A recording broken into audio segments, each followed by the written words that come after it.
Welcome to Mindfulness, a space where we breathe, reflect, and grow together. Being a single mom is not something most women dream of when they're young. It often comes after heartbreak, unexpected turns, or choices made for survival and dignity.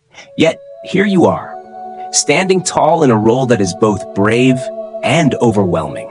If you're reading this, maybe you're in that place of juggling diapers, late-night worries, bills that never end, and a heart that sometimes aches for support. And maybe, just maybe, you wonder if you're strong enough.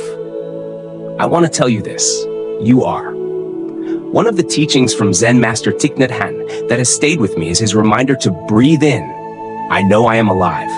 Breathe out, I smile. It sounds so simple. Yet when you are holding your child in one hand and your fears in the other, the practice of just pausing to breathe can change the whole moment. It's not about fixing everything instantly. It's about remembering that even here, in the storm, you can find a place of peace. I remember speaking with another mother who told me she felt like half a parent. She said, it's like everyone else has two people sharing the load, and I have to be both the soft pillow and the shield. That sense of carrying double is real, but single mothers are not half of anything. They are whole, resilient, and often more present because they've had to show up fully. American mindfulness teacher Jon Kabat-Zinn often reminds us that mindfulness is not about escaping life, but about living it fully, moment by moment. As a single mom, your moments may be chaotic, but they are also full of opportunities to notice the small joys. The way your child laughs when you make pancakes, the quiet after bedtime, the rare mornings when the world feels still. These are not small, they are fuel. Science also backs this up. Studies show that parents who practice mindfulness, even just 5 minutes a day, report less stress and greater emotional connection with their children. That doesn't mean you need to meditate on a cushion for hours. Sometimes mindfulness looks like washing dishes slowly while your child colors next to you, or pausing before responding when they spill juice again, so you respond with patience instead of frustration. There's also the truth we don't talk about enough: loneliness. You might sit at school events and feel like every other family is complete while you are the odd one out. You might lie awake at night, missing the simple act of sharing responsibilities with another adult. Here, the wisdom of the Buddha speaks to us. You, yourself, as much as anybody in the entire universe, deserve your love and affection. This isn't about pity. It's about realizing that the love you give your child is powerful, but the love you give yourself is what sustains both of you. So, what does moving toward a better life look like? It starts small. A short walk with your child, where you notice the trees instead of rushing. A sticky note on your bathroom mirror that says, I am enough. Joining a support group online or in your town where other single moms share the same worries and joys. Choosing not to compare your life to a picture-perfect family on social media. Thich Nhat Hanh often spoke about interbeing, the idea that we are all connected. Even if you feel alone, you are not. You are connected to every other mother who has felt exhausted and kept going, to every parent who has ever worried about their child's future, to every human being learning how to be present in a messy, beautiful life. This is the first step. Not pretending it's easy, but recognizing that this path, though solitary in some ways, is shared in spirit. You are not walking alone. And every mindful breath, every small act of kindness toward yourself, every moment you choose presence over perfection, you are building not just survival, but a better life for you and for your child. When you become a single mother, the outside world often judges you by what it sees: your schedule, your financial struggles, the way you carry both roles. But the deeper challenge often happens inside, the silent dialogue you have with yourself. Carl Jung, the Swiss psychiatrist whose work still influences psychology today, once said, "Who looks outside dreams, who looks inside awakes."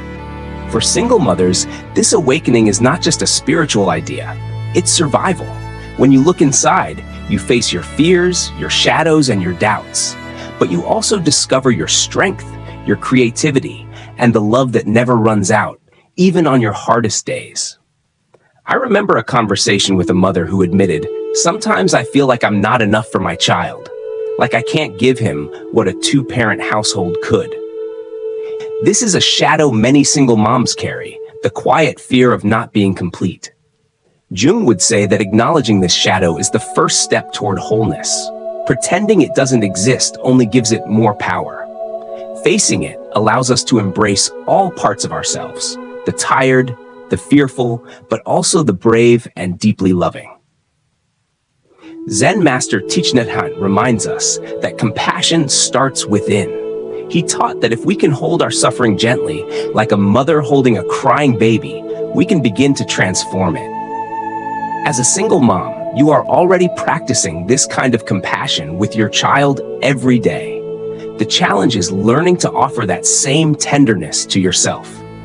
When you whisper to your child, "It's okay, I'm here," imagine whispering it to your own heart as well. In the United States, teachers like Tara Brach and Jack Kornfield often speak about radical acceptance. The idea that we don't need to push away what hurts, but instead hold it with presence and kindness. This doesn't mean giving up or settling for less. It means that in this exact moment, with its imperfections, you can choose not to fight yourself. You can choose to rest in being enough. Psychology and mindfulness meet here. Studies in positive psychology show that parents who practice self-compassion are less likely to experience burnout and more likely to raise resilient children. That means that your healing is not selfish. It's an act of love that ripples outward. When you model self-acceptance, your child learns that they, too, are worthy of love no matter what. Of course, healing is not a straight line. Some days you might feel like you're thriving, and other days you might collapse into tears after your child goes to bed. Both are real. Both are human. Jung would call this the dance of the psyche, the constant balance between light and shadow. The Buddha called it the middle way, not clinging to joy, not running from suffering, but walking gently in between. So, how do we bring this into daily life? Try creating small rituals that connect you with your inner world. Maybe it's 5 minutes of journaling after your child falls asleep. Maybe it's a short meditation where you breathe in and silently say, "I am here," and breathe out with, "I am enough." Maybe it's noticing your inner critic and answering back with kindness. One mother I spoke with told me she keeps a strength jar. Every evening she writes down one thing she did well that day.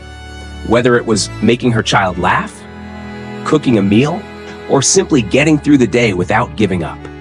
Over time, the jar filled with proof that she was not failing. She was growing.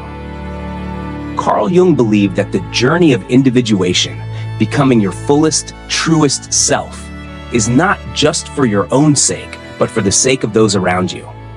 As a single mother, this journey is also for your child. Every time you face your shadow, you teach your child that it's safe to face theirs. Every time you show compassion to yourself, you show them that love doesn't have to be earned. It already exists. This is the heart of healing while raising a child, to see that your inner growth is not separate from your parenting. It is the soil from which both you and your child can bloom. The truth about being a single mom is that resilience is not something you wake up with one morning like a gift. It's something you build, brick by brick, in the middle of the mess. Some days it feels like you've got it all together, and other days you're barely holding the pieces. That's not failure, that's life. Thich Nhat Hanh often said, "No mud, no lotus." The lotus flower grows only in the mud, and without that mud, there would be no beauty. For single mothers, the mud might be unpaid bills, sleepless nights, or the ache of doing it all alone. But resilience is the lotus that grows out of that mud, strong, beautiful, and alive. In the United States, mindfulness teachers like Sharon Salzberg talk about resilience not as bouncing back quickly, but as the ability to keep showing up with compassion even when things are hard. It's not about pretending to be strong all the time. It's about remembering that even in your weakest moments, you still have the courage to return to love for your child and for yourself. So how do we build resilience in daily life? It starts with small, intentional practices. First, create a pause. Before rushing into the next responsibility, give yourself 5 breaths. It sounds too simple to matter, but neuroscientists have shown that even short pauses calm the nervous system and help us respond instead of react. The next time your child spills milk for the 3rd time in a row, those 5 breaths may be the difference between yelling and gently guiding.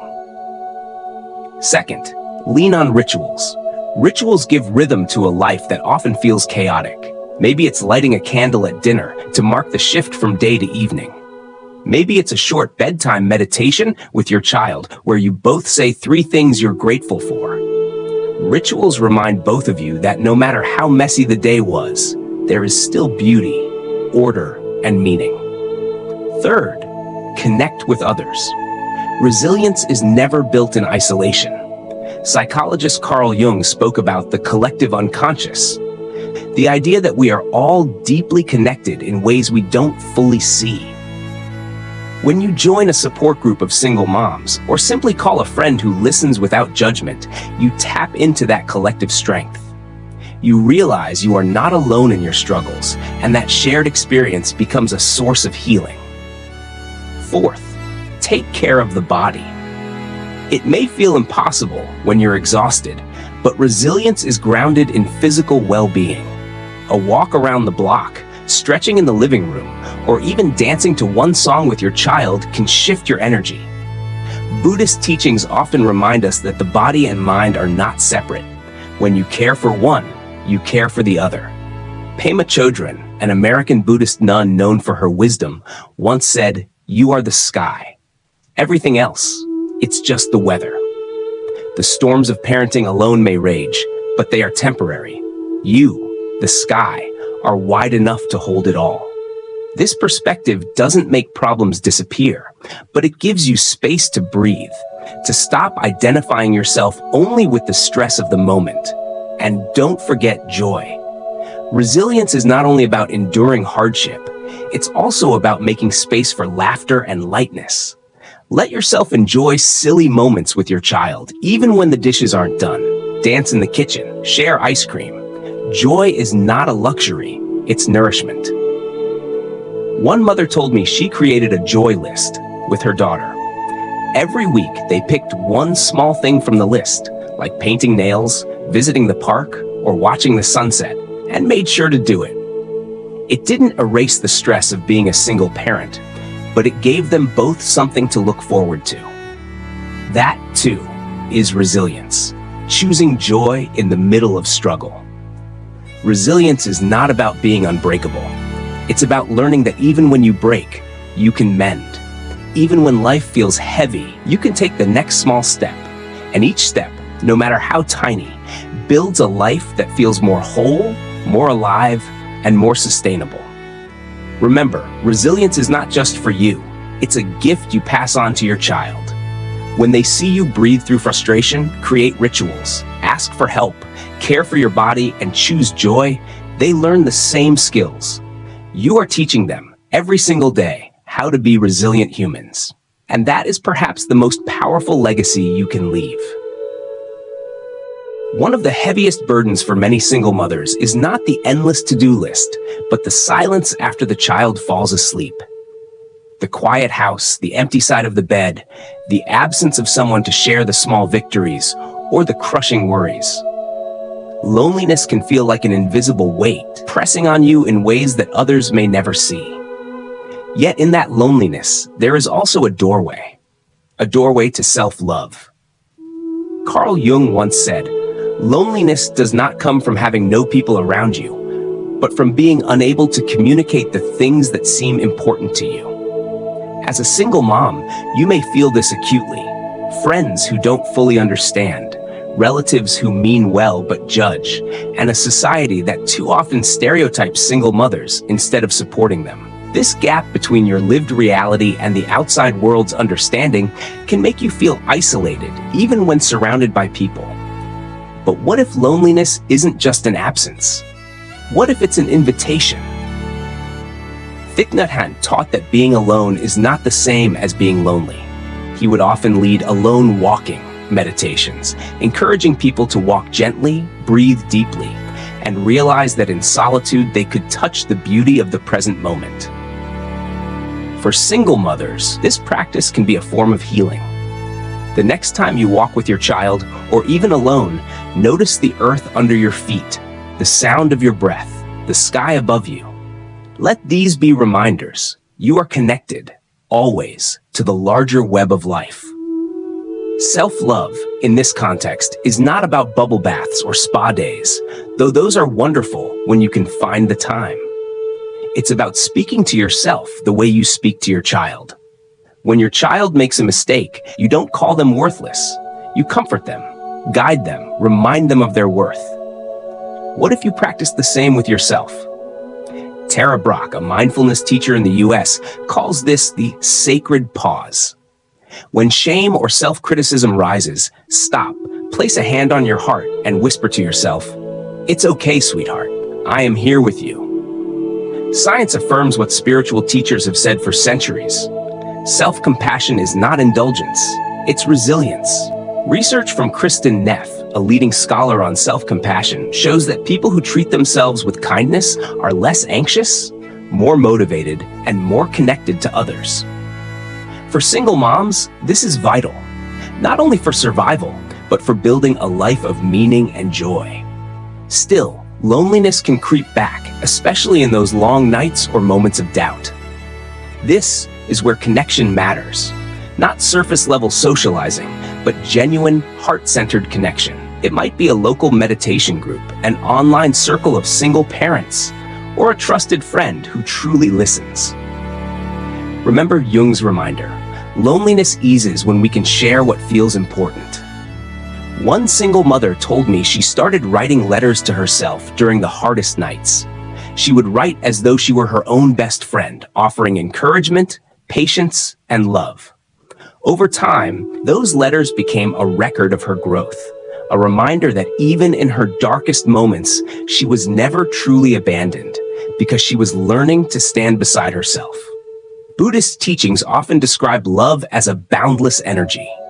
The Buddha said, "You, yourself, as much as anybody in the entire universe, deserve your love and affection." For single moms, embracing this truth is radical. It means that your worth is not measured by your relationship status, your income, or your ability to do it all. Your worth simply is. And here's the paradox. When you embrace self-love, the loneliness softens. You may still crave companionship, and that's human. But the ache of emptiness lessens when you discover that you are already whole. You may still long for someone to walk beside you, but you will no longer believe that you are incomplete without them. Loneliness will visit, yes, but it no longer has to define you. Self-love transforms that empty space into fertile ground where resilience, peace, and joy can grow. So tonight, when the house is quiet and the silence feels heavy, try this. Place a hand on your heart, breathe slowly, and remind yourself, I am here. I am enough. I am not alone. And believe it. If there's one truth single mothers know deeply, it's this. Survival is not just emotional, it's practical.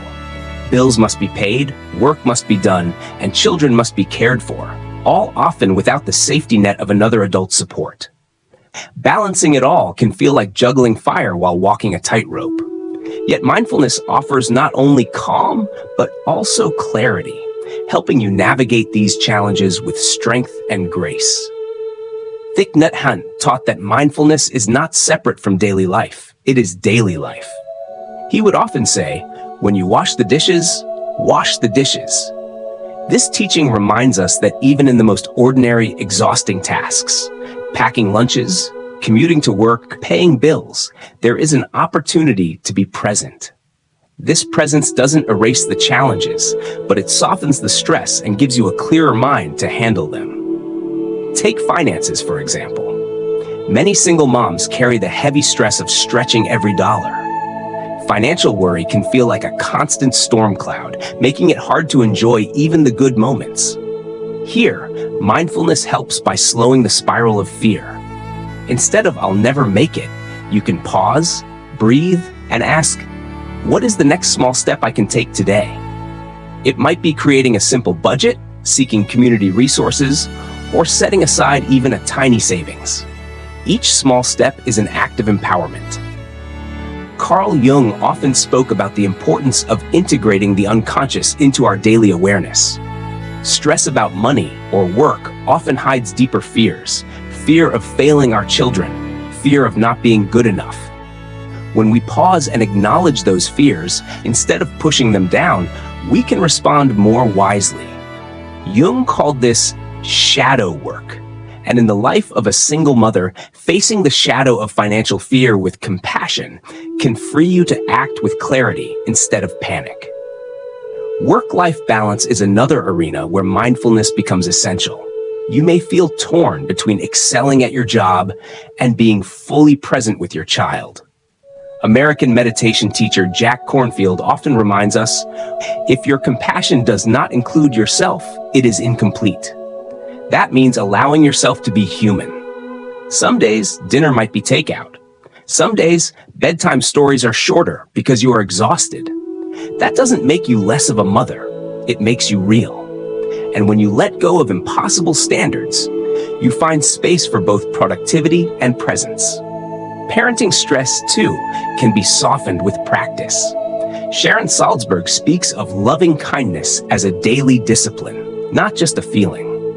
When your child throws a tantrum after you've worked a 10-hour shift, it's easy to snap. But if you pause and silently repeat, "May I be patient, may my child be safe, may we both be at peace," you shift the energy in the room. You may still need to set boundaries, but you do it with love rather than frustration. One single mother I spoke with said she created a mindful corner in her home. It wasn't fancy, just a small chair by the window with a plant and a candle. When stress overwhelmed her, she would sit for 5 minutes, breathe, and remind herself of her strength. Over time, this corner became not just a place of rest, but a sanctuary of resilience. Even her child began joining her, learning by example that taking a pause is part of living well. Practical balance also means asking for help. This is not weakness, it's wisdom. In Buddhism, the concept of Sangha, or community, is essential. Thich Nhat Hanh always emphasized that no one walks the path alone. Whether it's accepting childcare support from a friend, joining a parenting group, or finding mentors at work, building a support network is a mindful act of care for yourself and your child. Finally, remember that balance does not mean perfection. It means harmony over time. Some weeks will lean heavier on work, others on parenting, others on simply surviving. The Buddha's teaching of the middle way reminds us not to swing between extremes of self-denial and overindulgence, but to walk steadily, moment by moment. Balancing finances, work, and parenting as a single mother is undeniably hard. But with mindfulness, it becomes less about carrying everything alone and more about walking step by step with clarity, compassion, and courage. Each bill paid, each bedtime story read, each moment you choose patience over panic is proof that you are not just surviving, you are creating a stable, loving life. And that is enough, more than enough. On the surface, single motherhood looks like a relentless cycle of tasks: work, meals, laundry, homework, bedtime, repeat. But beneath that rhythm lies a spiritual journey, one that can open doors to profound growth if we dare to see it that way. What feels like struggle can also be a teacher. What feels like burden can also be a path of awakening. Thich Nhat Hanh often reminded us, the present moment is filled with joy and happiness. If you are attentive, you will see it. For single mothers, being attentive is not always easy. Stress pulls your mind toward tomorrow's bills or yesterday's regrets. Yet, when you return to the present, when you notice your child's hand in yours, the sound of their laughter, or even your own breath, You begin to see that your life is already holding sacred moments. Spiritual growth doesn't happen in silence on a mountaintop for most of us. It happens in the middle of spilled cereal, tears at bedtime, and the quiet courage of showing up every day. Pema Chodron, the American Buddhist teacher, writes about leaning into the sharp points. Instead of running from discomfort, we meet it with openness. For a single mother, this means seeing your exhaustion, your fears, your loneliness, and saying, "This too belongs." Strangely, that acceptance softens the pain and transforms it into wisdom. Carl Jung believed that our deepest growth comes from facing our shadows. The shadow of single motherhood might be shame, fear of judgment, or the lie that you are less than because you are raising a child alone. By bringing this shadow into the light of awareness, you reclaim your power. Jung would call this individuation, the process of becoming whole. The Buddha would call it liberation, freedom from the false stories we tell ourselves. In the US, mindfulness teachers like Tara Brach speak about radical love. She teaches that when we turn compassion inward, we touch a sacred part of ourselves that is unshaken by circumstance. For single mothers, radical love means recognizing that your worth is not diminished by your struggles. In fact, your struggles are what carve the depth of your compassion for your child, for yourself, and for others. One mother once shared with me that her child asked, "Mom, are you happy?" She paused, realizing that her constant worry had become visible. Instead of hiding it, she chose honesty. She told her child, "I feel tired sometimes, but I am grateful. You are my happiness." That moment became her spiritual turning point, an awakening that joy doesn't come from a perfect life, but from choosing gratitude in an imperfect one. The Buddha taught about impermanence. Everything changes, nothing stays the same. The sleepless nights, the financial stress, even the sting of loneliness, they are not forever. Seeing this truth brings hope. It also deepens your presence. If joy is fleeting, so is pain. If struggles arise, so too will moments of peace. The spiritual path is not about escaping this cycle, but learning to walk through it with awareness and compassion. This is where mindfulness becomes not just a tool, but a way of being. Washing dishes becomes a meditation. Rocking your child to sleep becomes a prayer. Even paying bills can become a moment to breathe and say, "This too is part of my path." In this way, your ordinary life becomes extraordinary, not because it is free of problems, but because it is full of meaning. Jack Kornfield often says, "The heart is like a garden. It can grow compassion or fear, resentment or love. What seeds will you plant?" As a single mother, each day you have that choice. And often without realizing it, you are already planting seeds of resilience, courage, and unconditional love. Seeds that will grow not only in your life, but in your child's. So perhaps the deepest spiritual growth of single motherhood is this. You learn that love is not divided by circumstance. You learn that peace is not the absence of struggle, but the presence of mindfulness. And you learn that your path, though difficult, is sacred. Every challenge is a teacher. Every tear is a prayer. Every breath is a chance to awaken. If you've come this far, you know that single motherhood is not a story of weakness, but of courage. It is not a life defined by what is missing, but by the love, resilience, and wisdom you cultivate every single day. From the teachings of the Buddha, who reminded us that compassion begins within, to the words of Thich Nhat Hanh, who taught us to smile at life even in difficulty, to the insights of teachers like Jack Kornfield, Sharon Salzberg, Tara Brach, and the deep psychology of Carl Jung, we see a common thread.